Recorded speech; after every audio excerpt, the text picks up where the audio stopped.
उनके परिवार में पत्नी मीना और उनकी 2 बेटियां रीमा और सीमा थीं। लेकिन धन्नू को बेटे की चाह थी जो उनकी देखभाल कर सके। हर तरह के उपाय करने के बाद जब वो निराश हो गए,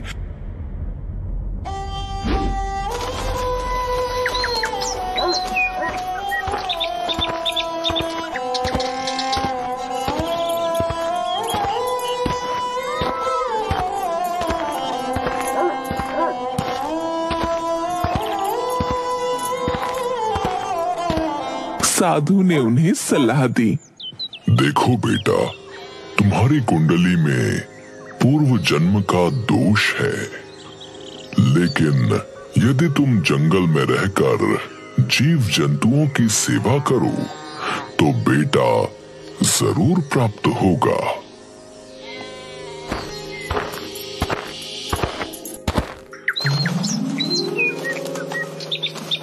साधु की बात मानकर धन्नू अपने परिवार के साथ गांव से दूर अकेले जंगल में रहने लगा।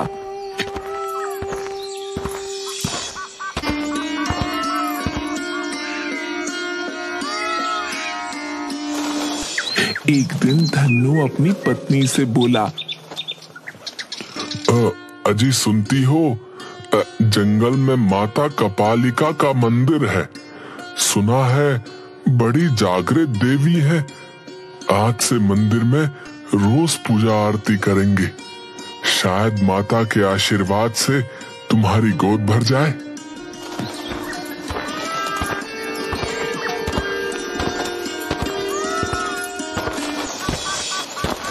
इसके बाद दोनों माता कपालिका के मंदिर में सुबह शाम पूजा आरती आदि करते और माता से बेटे की दुआ मांगा करते।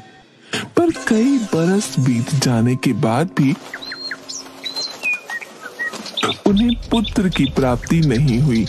एक दिन मंदिर में एक घायल हिरण आया।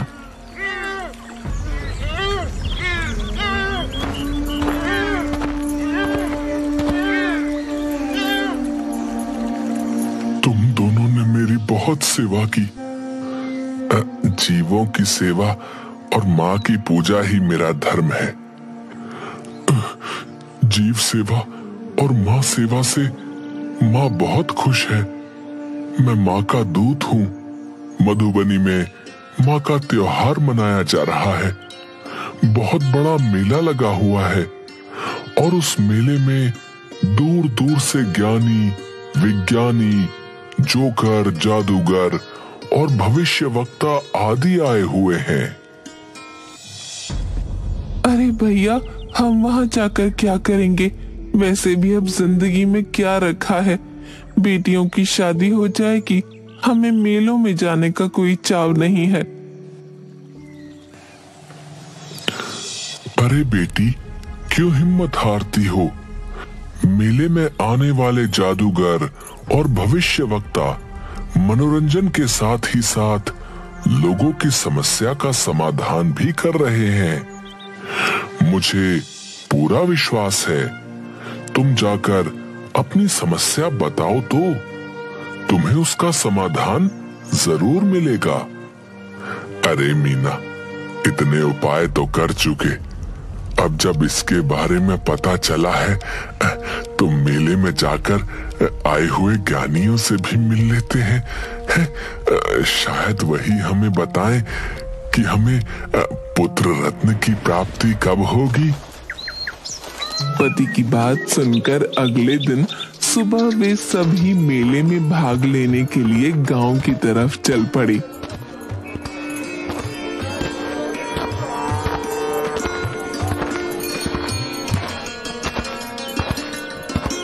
रास्ते में खाने के लिए धन्नू की पत्नी ने कुछ रोटियां और अचार एक पोटली में बांधकर रख लिया था।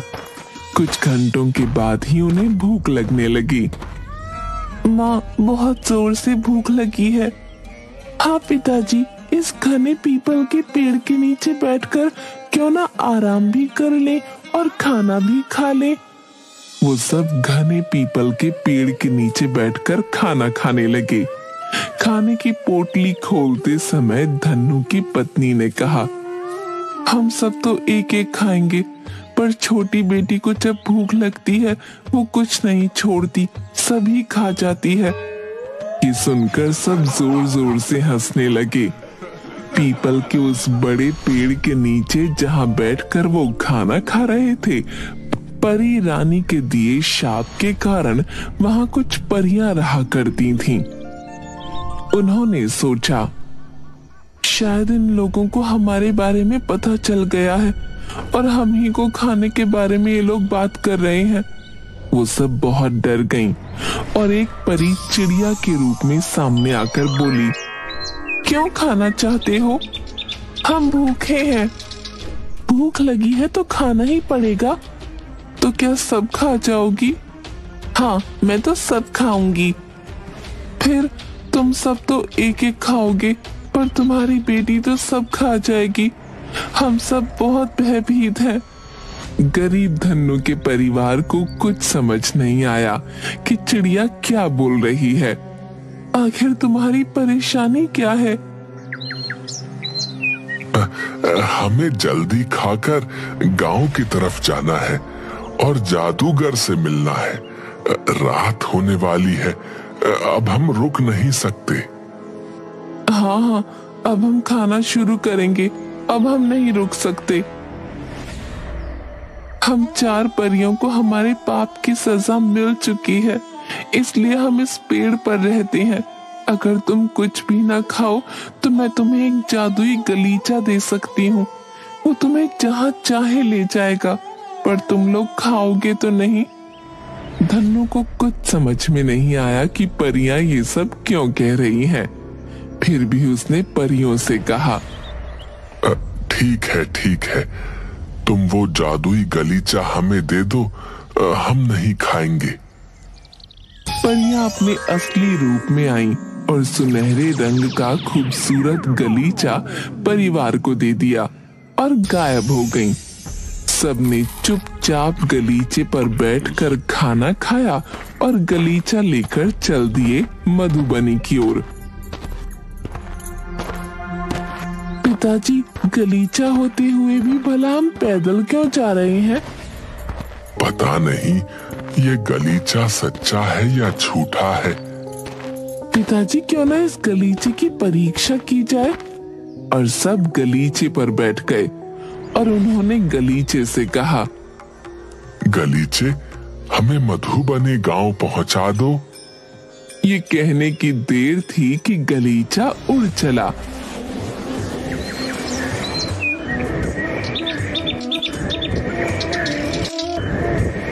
और कुछ ही मिनटों में गलीचे ने उन लोगों को मधुबनी गांव पहुंचा दिया।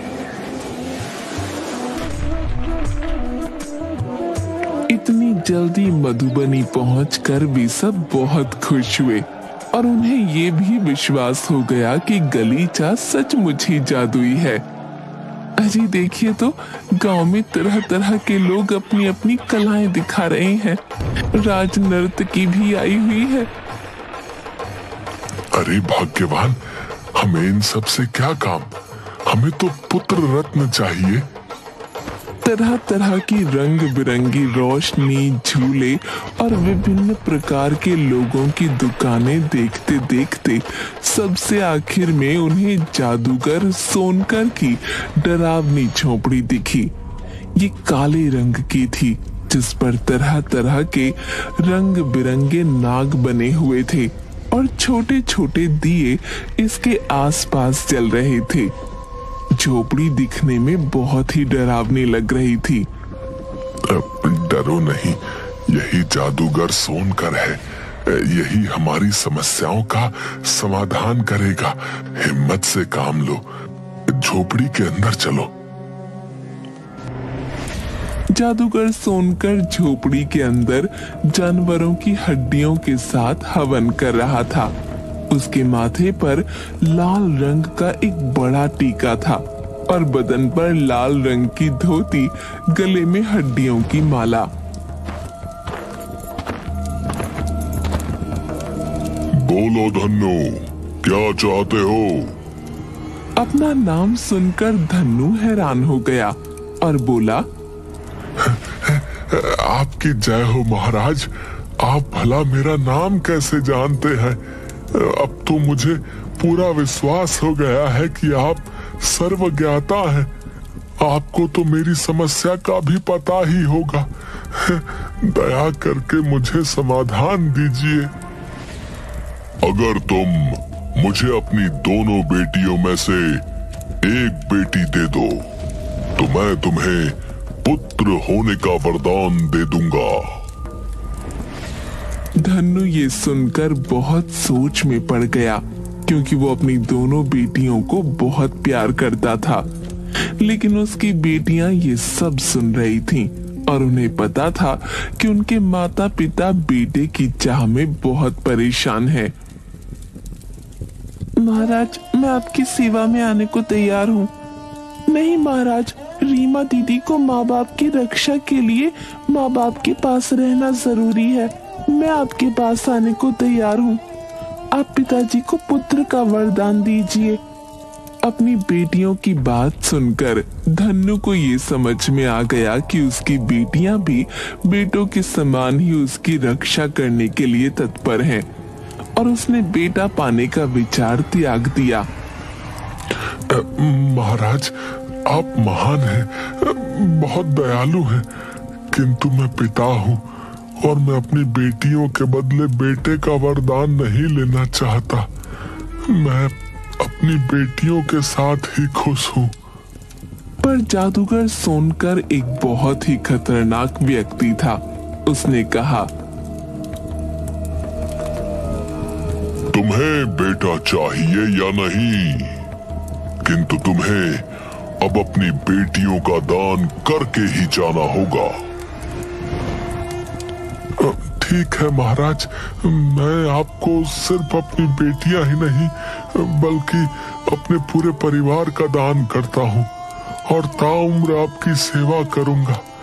किंतु मुझे कुछ समय दे दीजिए ताकि मैं अपने बच्चों को ये मेला दिखा सकूं और उसके बाद मैं वापस आकर आपकी झोपड़ी में परिवार के साथ आ जाऊंगा। यह अकेला और कमजोर व्यक्ति भला कैसे भाग पाएगा और मुझसे कैसे बच पाएगा? उसने धन्नु के परिवार को मेला देखने की इजाजत दे दी।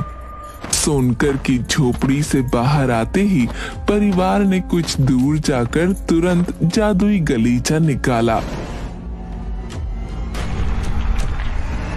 और उस पर बैठकर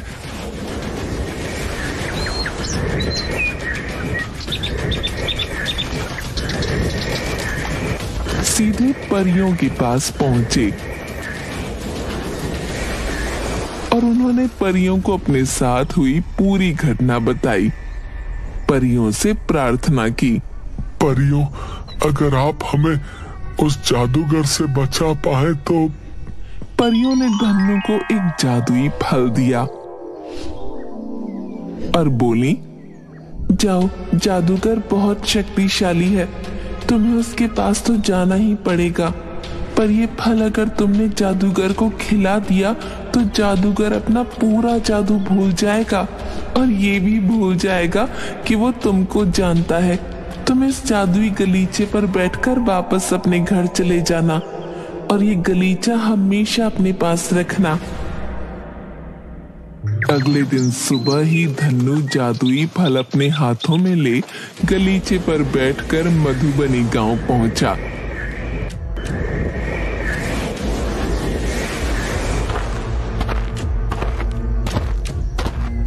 और सोनकर की झोपड़ी में जाकर बोला, मालिक, मैं आ गया और अपने सबसे अच्छे फल के पेड़ से आपके लिए सबसे मीठा फल लेकर आया हूँ। ये सुनकर जादूगर बहुत खुश हुआ और धन्नु से बोला, बहुत अच्छा, लाओ ये मुझे दो, खाकर देखता हूँ कितना मीठा है। उसने फल खा लिया और सुनकर बेहोश हो गया। धन्नु परियों के कहे अनुसार गलीचे पर बैठकर वापस अपने घर चला गया। घर पहुंचकर उसने देखा रीमा तो वहीं रह गई। जादूगर होश में आ गया। उसे कुछ भी समझ नहीं आ रहा था कि वो क्या कर सकता है। काश धन्नु की बेटी मेरे साथ रहती तो बहुत अच्छा होता। अरे तुम वहां? मुझे तुम बहुत उदास लग रही हो। हाँ देखो ना, मैं तुम्हारे पास भी आ गई, लेकिन फिर भी तुमने मेरे माता पिता को पुत्र होने के लिए आशीर्वाद नहीं दिया। तुम चिंता मत करो, जल्दी ही तुम्हारे माता पिता को एक अच्छा सा बेटा पैदा होगा। लेकिन तुम मेरा साथ मत छोड़ना। मैं यहाँ क्या करूँ? मुझे कोई काम नहीं। माँ पिताजी भी चले गए। मुझे तो ऐसा लगता है कि कोई मुझे साथ में नहीं रख सकता। लेकिन तुम्हें मेरे साथ चलना होगा। मैं तुम्हें एक जादूगरनी बनाऊंगा और मेरे बुढ़ापे में तुम ही मेरी देखरेख करोगी, समझी? हाँ क्यों नहीं, मैं बिल्कुल तैयार हूँ। मेरे माँ बाप ने मुझे यहाँ छोड़ दिया, लेकिन आपने मुझे सहारा दिया है। अब आप ही मेरे मालिक हैं। रीमा की बात सुनकर जादूगर बहुत खुश हुआ और रीमा को लेकर वहां से चला गया।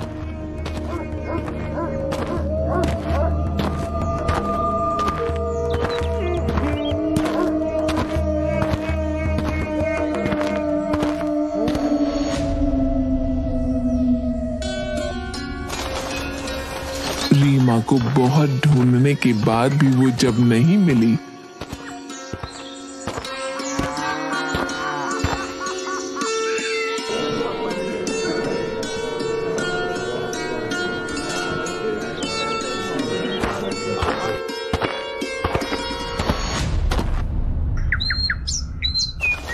कुछ दिन बाद धन्नु के यहाँ पुत्र का जन्म हुआ।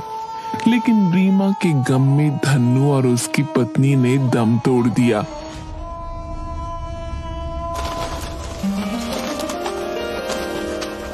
सीमा ने अपने भाई दिवाकर को पाल पोस कर बड़ा किया। अब तुम बहुत बड़े हो गए हो, हमें जादूगर सोनकर को ढूंढकर अपनी बहन को वापस लाना है। लेकिन दीदी, हमें रीमा बहन का पता कैसे चलेगा? इतने सालों से मैंने महर्षि महुआ की रात दिन सेवा की है और उनकी समाधि टूटने पर वो हमें अपनी दिव्य दृष्टि से रीमा का पता बताएंगे।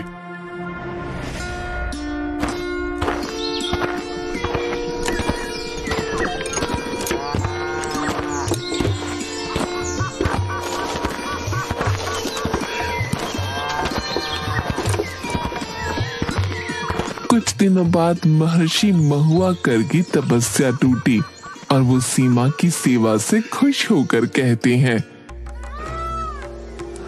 बोलो बेटी, तुम्हें क्या चाहिए? गुरुजी, मैं सिर्फ अपनी बहन रीमा का पता लगाना चाहती हूँ। तुम्हारी बहन रीमा तुम सबको भूल चुकी है और जादूगर सोनकर ने उसको एक बहुत बड़ी जादूगरनी बना दिया है। इस समय वो बहुत बूढ़ा हो गया है, लेकिन रीमा सारी मानव जाति पर अपने जादू से जुल्म कर रही है। महर्षि, हमारी बहन हमको कैसे पहचानेगी? बच्चों, परी के दिए हुए जादुई गलीचे को देखकर ही उसे सब कुछ वापस याद आ जाएगा। तुम तीनों को मिलकर उस जादूगर को मृत्यु के घाट उतारना होगा, वरना वो मानव जाति को खत्म कर देगा। ऋषि के बताए हुए पते पर जब वो पहुंचते हैं तो देखते हैं कि जादूगरनी रीमा का महल जंगल के बीचों बीच हवा में बना हुआ था। उसने सारे पेड़ पौधों को मिट्टी का बना दिया था। जैसे ही सीमा और दिवाकर जंगल में पहुंचे, रीमा को पता चल गया। पिताजी, 2 मानव हमारी जादू नगरी में आए हैं, अभी इनको मजा चखाती हूँ। दिवाकर जैसे ही महल के पास पहुंचता है, रीमा उसे भी मिट्टी का बना देती है। हे भगवान, रीमा को जब तक पता चलेगा कि हम उसकी तलाश में आए हैं, तब तक कहीं देर ना हो जाए। मैं महर्षि के कहे अनुसार जादुई गलीचे पर बैठ जाती हूँ, शायद वो मुझे पहचान जाए। सीमा को जादुई गलीचे पर बैठे देख रीमा को सब याद आ जाता है। सीमा, ये तुम हो? मैं तुम लोगों को बचाने के लिए यहाँ रुक गई थी। माँ पिताजी कैसे हैं? बहन, पिताजी ने तुम्हें बहुत ढूंढा, तुम नहीं मिली। अब हमारा एक भाई है, लेकिन तुम्हारे गम में माँ और पिताजी स्वर्गवासी हो गए। भाई? वो हमारा भाई है, लेकिन जादूगर उसकी बलि देने जा रहा है कल, क्योंकि कल उसका जन्मदिन है और ये आखिरी बलि देते ही वो अमर हो जाएगा। नहीं नहीं, उसे बचा लो बहन, दिवाकर को बचा लो। तुम मेरी जादुई छड़ी लेकर सुमेरु पर्वत पर चली जाओ, वहाँ एक मोर तुम्हें नाचता हुआ मिलेगा, उसका एक पंख तोड़कर जला देना। ऐसा करते ही जादूगर के जादू से सब मुक्त हो जाएंगे, वो साधारण आदमी बन जाएगा। तब तक मैं भाई की रक्षा करूंगी।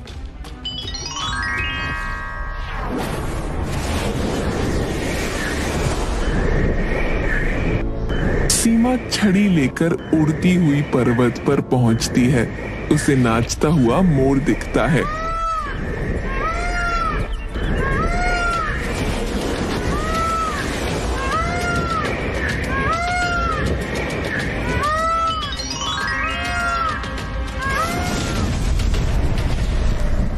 पिताजी, आज मैं आपको ये शरबत पिलाना चाहती हूँ।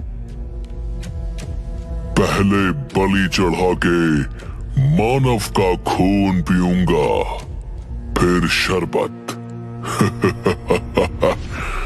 तू मुझे मूर्ख नहीं बना सकती पगली, वो तेरा भाई है। तू मुझसे बदला लेना चाहती है? ये देख, तेरी बहन मेरे पास है। तभी अचानक महल की सभी चीजों से जादू उतरने लगता है। जवान जादूगर भी बूढ़ा नजर आने लगता है। मैंने तो आपको मूर्ख बना दिया पिताजी। आप क्या समझते हैं? मुझे पता था कि आप ये जान जाएंगे कि मुझे सब याद आ गया है। आप जिसे मेरी बहन समझकर पकड़कर यहाँ ले आए हैं, वो मेरी जादुई शक्ति है। मेरी बहन ने तो अपना काम कर दिया। ये देखिए, आप अपने असली रूप में आ गए। अब मरने को तैयार हो जाइए। अब आपके अंदर कोई भी जादुई शक्ति बाकी नहीं है। बहन, मेरे होते हुए तुम्हें ये करने की कोई जरूरत नहीं। माता और पिताजी का बदला इस जादूगर से मैं लूंगा। रीमा दिवाकर को गले से लगा लेती है और उसके हाथों में एक जादुई तलवार दे देती है। तभी जादुई गलीचे पर बैठकर सीमा भी वहां आ जाती है और जादुई गलीचा दिवाकर को दे देती है। जादूगर जादू की शक्ति से उड़ने लगता है। दिवाकर, जादुई गलीचे पर बैठकर इस पापी का अंत कर दो। और दिवाकर जादुई गलीचे पर बैठकर उसका पीछा करता है। अब मुझसे नहीं बच पाओगे तुम दुष्ट। मरने के लिए तैयार हो जाओ। नहीं।